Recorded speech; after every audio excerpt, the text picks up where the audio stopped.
এখন আছি সোনমার্গ।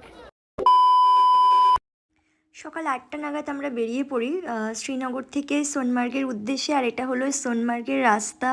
এত সুন্দর, চারিদিকে সর্ষের ক্ষেত, চারিদিক ঘেরা পাহাড়, এত সুন্দর লাগছিল দেখতে, অসাধারণ এক কথায়।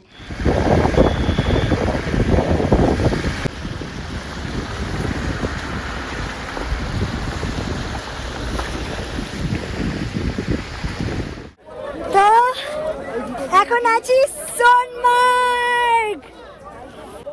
আজকে আমাদের কাশ্মীরের চতুর্থ দিন। তো আজকে এসেছি সোনমার্গ, কালকে গিয়েছিলাম গুলমার্গ, তো এখন আছি সোনমার্গে। আর আমার একটা স্বপ্ন সত্যি হলো, যেটা হলো যে স্নোফল দেখা। এখানে স্নোফল হচ্ছে, আর আমি স্নোফল দেখে এতটা হ্যাপি। চারিদিকে স্নোফল হচ্ছে। আমার টুপিতে দেখেছো পুরো বরফ পরে কি অবস্থা। এত আনন্দ পাচ্ছি, মানে বলে বোঝাতে পারবো না। তো ভিউটা দেখাচ্ছি, ভিউটা দেখে নাও, তারপরে আমি যাবো ওপরে উঠে কিছু অ্যাক্টিভিটিস করব। তো দেখতে থাকো, সঙ্গে থাকো। সোনমার্গ, এটা হলো সোনমার্গের ভিউ। চারিদিকে বরফ পড়ছে, জাস্ট অসাধারণ ভিউ। যেদিকে দূর দূরান্ত পর্যন্ত তাকাচ্ছি শুধু বরফ আর বরফ, দেখতে পাচ্ছ?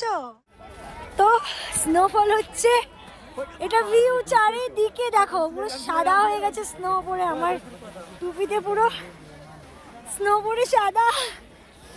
অসাধারণ ফিলিং, অসাধারণ। ঠান্ডা লাগছে, পায়ের অবস্থা খারাপ, পুরো কনকন করছে, হাত লাল হয়ে গেছে, গাল নাকে টান ধরছে, বাট তাও এগুলো কিচ্ছু না, খুব ভালো লাগছে। বরফে কিছু ভিডিও বানাই, আর ওখানে না ভিডিও বানানোর জন্য লোক পাওয়া যায়। তারা তোমার ফোন দিয়ে হোক কিংবা ক্যামেরা দিয়ে হোক ছবি তুলে দেবে এবং ভিডিও বানিয়ে দেবে 200-300 টাকার বিনিময়ে। চারিদিকে ওয়েদার দেখো, আর হচ্ছে স্নোফল। ভীষণ আনন্দ লাগছে।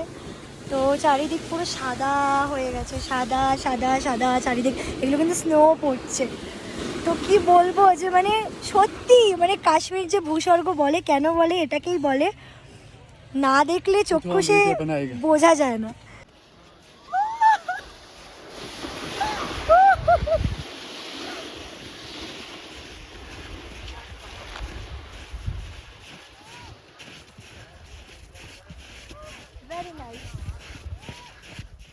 প্রথমে করে নিই স্লে রাইড করাটা আমাকে শিখিয়ে দিয়েছিলো কীভাবে করতে হয়। তারপরে উঠে পড়ি স্নোমোবিলে।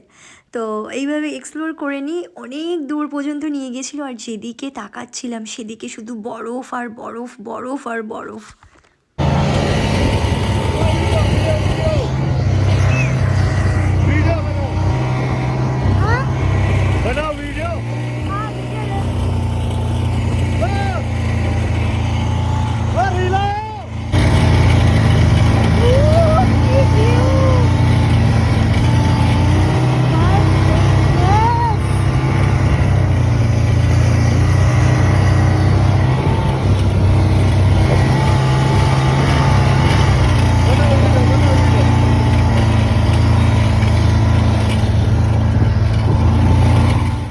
তারপর একটা জায়গায় দাঁড়িয়ে একটা স্লোমো নিয়ে নিই। কি বলবো, তোমরা যদি না দেখো চোখে বিশ্বাস হবে না, এত সুন্দর। সত্যি কাশ্মীরকে কেন ভূস্বর্গ বলা হয়, এটা গিয়ে বুঝতে পেরেছি যে এত সুন্দর আর এত সুন্দর। দেখা হচ্ছে নেক্সট ভিডিওতে। টাটা।